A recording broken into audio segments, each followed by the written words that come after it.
tout ce qui est bon, c'est interdit. Regarder les filles, regarder les films, jouer aux cartes, boire, fumer, tout ça interdit. On est la dernière génération. Aucune génération de l'histoire a eu des batailles aussi dures que notre génération.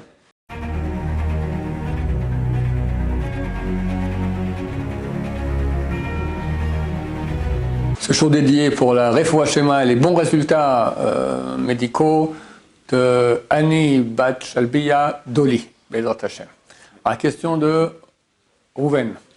En fait, j'aimerais savoir comment, quand je suis à la yeshiva, j'ai envie de me mettre dedans et tout, mais j'ai une grande attirance pour le mal, pour partir de la yeshiva, et que une fois que je pars, j'ai plus envie de revenir. Donc tu te poses la question si tu n'es pas schizophrénique. Alors tu l'aimes et nous le sommes tous. Il faut comprendre que on n'a pas une seule âme, on a 5 âmes. Ce n'est pas schizophrénique. Les schizophréniques sont 2 personnalités, on en a 5. Et chacune de ces 5 âmes est divisée aussi en 5. Donc tu en as 25 déjà. Après ça continue encore. Maintenant, tu as des parties de ton âme qui sont extrêmement hautes, divines, carrément divines. Et elles ne sont même pas chez toi, elles sont dans le ciel. Mais elles agissent, ici, pendant les tefilines. Il y a la lumière qui vient et qui entre. Et plus tu grandis d'abord. Quel âge tu as? 22 ans. 22 ans. À l'âge de 20 ans, on reçoit déjà une grande lumière, on reçoit plus, d'accord? Jusqu'à l'âge de 13 ans, on a un nefesh. Un nefesh, on reçoit rouach. À 13 ans, on reçoit rouach. À 20 ans, on reçoit neshama. C'est les 3 âmes les plus basses. C'est nefesh, rouach, neshama. Après, encore chaya echida. Comme à la neshama, on reçoit aussi chaya echida. On reçoit tout, les 5, d'accord? Donc à 20 ans, on reçoit déjà la neshama. Maintenant, chaque fois qu'on fait une mission, on reçoit des parties supplémentaires. Zohar dit, plus tu fais, plus tu reçois. Plus tu fais, plus tu reçois. Et tu ressens, en fait, tu as 10 degrés. Et tu commences, tu reçois 1, 2, 3, 4, 5, 10. Après, si tu fais plus, tu reçois 11, on t'enlève le 1 d'en bas. Après 12, on t'enlève le 2 d'en bas, etc. Et tu peux arriver jusqu'à voir le degré de Moshe Rabbeinu lui-même. C'est beau, ça. Mais il faut bosser pour ça. Plus tu fais, plus tu as. Moins tu fais, moins tu as. Et surtout quand on est jeune, on est au début de la route. Donc on a encore beaucoup de parties basses. Et ça, c'est la partie animale qui est en nous. Et l'animal, il est là, et s'exprime aussi. Que veut un animal? Surtout pas la yeshiva. Le Rav Shai me levait tous les matins. Impossible de rester au lit. On n'a même pas le droit à une grasse matinée. Oui, vendredi, grasse matinée, un quart d'heure de plus. Bon, heureusement, Shabbat, il ne vient pas, Rav Shaya. Mais là, il y a Rafal qui vient aussi, donc c'est pas beaucoup mieux. On étudie toute la journée, la Torah. Tout ce qui est bon, c'est interdit. Regarder les filles, regarder les films, jouer aux cartes, boire, fumer, tout ça interdit. Torah, Torah, Torah. Bon, c'est fantastique, l'âme, elle est très heureuse de cela. Mais ta partie animale, ça lui casse les pieds. Ça lui casse les pieds. Qu'aime un animal? Il aime ce qu'aime le corps. Notre corps. Corps, en hébreu, ça se dit goy, ou gvia. D'accord? Attends, regarde dans le monde, 99,99%, non, 99,99% de la population, un peu plus même, qu'est-ce qu'ils cherchent?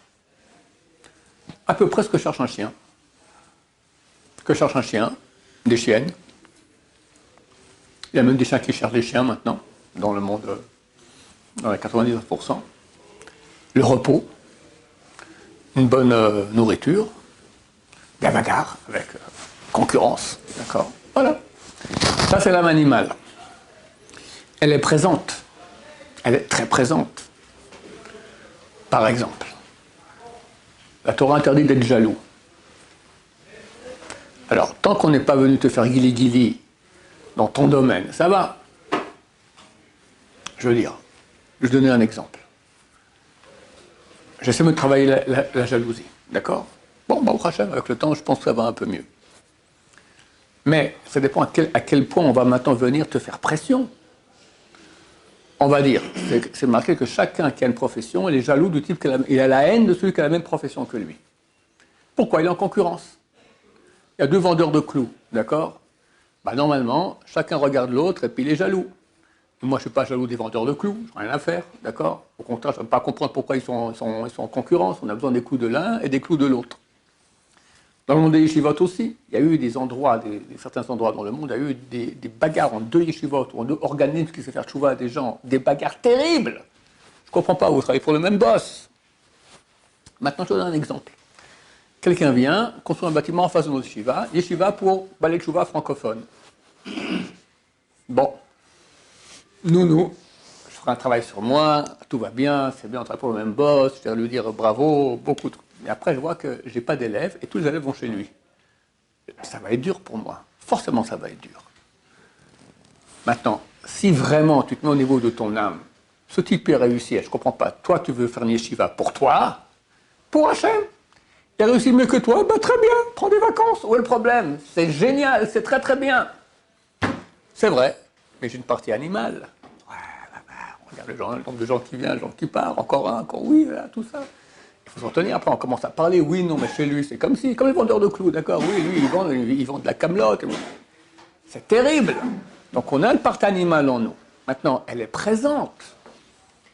La partie divine, elle est présente aussi. Et tu peux passer d'une seconde à l'autre à super divin et super, j'ai pas de mots pour dire, extrêmement nauséabond. Ça vient de l'influence extérieure ou... Mais non. Et comment tu... Regarde, je vais dire un truc personnel. Je prie. Et tout coup, je sens comme ça un décollage. Tout de suite, je dis, il ne faut pas que je pense à, faut pas que je pense à une mauvaise pensée. Ben évidemment, quand tu dis de ne pas penser à une mauvaise pensée, qu'est-ce qui se passe? Ben, tu y penses. Ne pense pas à une banane. Que personne ne pense à une banane. Hein? Quelqu'un peut? Impossible. D'accord? C'est direct. J'avais un type que j'ai vu, il y a 30 ans que je n'ai pas vu, il s'est marié avec une de mes cousines. Il était religieux très très light, puis il a quitté. Il m'a dit pourquoi. Un jour de Kippour, il fait Shema Israël, au milieu de Echad, il a une pensée tordue. Et si c'est comme ça, allez, j'arrête, c'est n'importe quoi. Au contraire, le Sarara, il vient quand? Quand tu le déranges. On est en guerre. Il y a une guerre entre la Kedusha et la sainteté et l'impureté. Maintenant, quand tu es inoffensif, l'ennemi ne vient pas t'embêter. Quand tu commences à avancer, tu marques des points, tu es un général, boum, tu l'as tué, c'est qui celui-là? Alors, tu attires vers toi toutes les mouches, tous les vautours, toutes les chauves-souris, toutes les forces du mal viennent, c'est normal.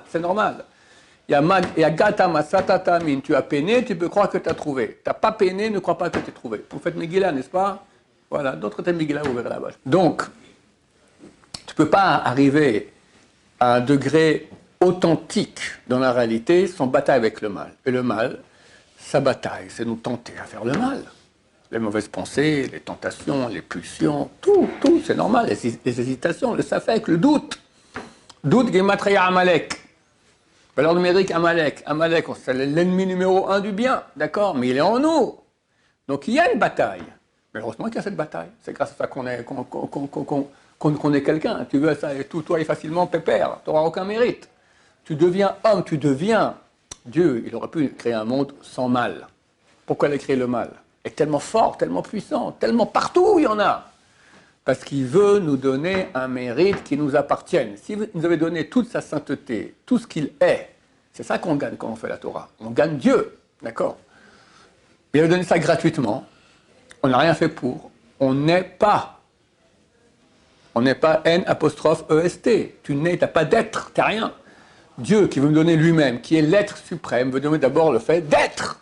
Pour être, il faut qu'il y ait libre arbitre. Quand il y a libre arbitre, tu choisis, tu es.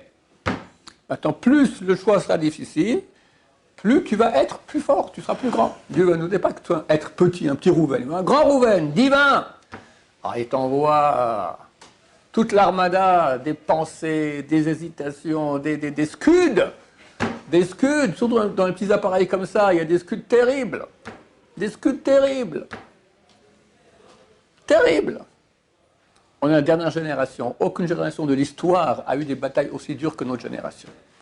On touche le 50, on est dans le 50e portail d'impureté qu'il n'y avait pas en Égypte. Ça arrive au 49. Pourquoi on est sorti si vite d'Égypte? Parce que quoi? Si on restait encore une seconde, on tombait dans le 50e, on ne pouvait plus sortir. Terminé. Ouais, mais ils pas la Torah quand ils sont sortis. C'est vrai, c'est pour ça que nous, oui, on rentre dans le 50e, parce qu'on a la Torah, d'accord? Mais c'est quand même le 50e. C'est terrible. Et pourquoi Dieu nous fait rentrer dans le 50e? Parce qu'il veut nous donner le 50e de pureté. Au Mont Sinaï, Ben Israël, on s'en arrivé qu'au 49e de pureté. Si tu vas très bas, tu te bats, ok, tu auras droit au 49. Tu vas au 50e, tu auras droit au 50e. Donc Dieu qui nous aime, il nous fait des batailles terribles. Mais grâce au Hachem, c'est fantastique. Alors, il ne faut pas croire qu'on va gagner. Ça, c'est Walt Disney, d'accord? Il vient, tous les Superman et tous sont morts. C'est pas ça. Tu reçois un coup de poing dans la gueule terrible, tu es complètement sonné, et il marque des points, et tu te relèves, et tu tombes, et tu te relèves, et tu tombes, et tu te relèves. C'est ça que Dieu veut. Une bataille, c'est marqué 7 fois le sadique se lève. 7 fois le sadique tombe et se relève. Et 7, c'est forcément 7, ça peut être 70 700 fois infini. Le rachat tombe une fois. Il dit, c'est pas pour moi, bye bye. Mais sadique, on ne peut pas rêver d'un coup, je suis sadique. Il y avait un livre qui a été écrit une fois, il parlait de toutes les batailles des tzadikim, parce qu'on lit l'histoire des tzadikim, on voit Baba Saleh, Raphaël Srahim, ça. Tu vois qu'ils ont des degrés extraordinaires, tu dis, bon, ben, c'était facile, comme ça, Walt Disney, d'accord, hop, un coup de baguette magique, ils sont revus de tzadikim. Mais non, non, mon cher ami, ils sont tombés, ils sont relevés, ils sont retombés, ils se battaient, c'était difficile. C'est ça qui donne tout le mérite, c'est ça qui donne tout le mérite. Tu arrives au Olam Haba. Si tu avais été né dans une famille super religieuse, tout va. Alors, tu aurais eu d'autres batailles. Mais c'est vrai que le Baal Tshuva, c'est écrit qu'aucun tzaddik parfait peut arriver à son niveau. Pourquoi? Parce qu'il a des batailles terribles. Il est tombé, il a goûté au péché, et maintenant il veut s'en sortir. Mais tu crois que le péché va le laisser tranquille? Il l'attrape. Il l'attrape, comme ça il le tient. Et lui, il essaie de s'en sortir. Alors, il a Dieu avec lui. Mais Dieu ne va pas faire le boulot à ta place, en aucun cas. Donc d'un côté, il va t'envoyer des messages par un neshama extraordinaire, et tu as envie, tu as le mot de la Torah, puis à la seconde après, boum, tu es en plein dans le Gehenam, dans l'enfer. Eh oui, mais tac, tac, tac, tac, tac, ça peut être en 10 secondes, 8 fois que tu passes de l'un à l'autre. C'est pas schizophrénique, tu es normal, tu as plusieurs parties d'âme, et Dieu veut cette bataille. Je peux te dire, pour te consoler, très bientôt c'est fini. Je viens de lire, quelqu'un m'a envoyé maintenant, il y a une demi-heure, que 2 grands rabbins litaïs, il ne m'a pas dit le nom, peut-être que je ne sais pas si on dit, quelqu'un a parlé de Pourri, il m'a dit, Pourri, de quoi vous me parlez? Il y a un événement familial, qu'est-ce que vous me parlez de Pourri?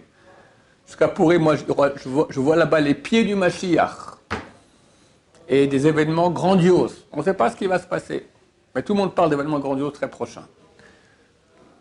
Donc il n'y a pas encore longtemps, mais quand même Mashiach vient, c'est fini. Il n'y aura plus là, tu vas avec le bon Dieu, tout est facile, tout est bien, tu n'auras plus aucune idée schizophrénique. C'est pour ça que maintenant il faut en profiter.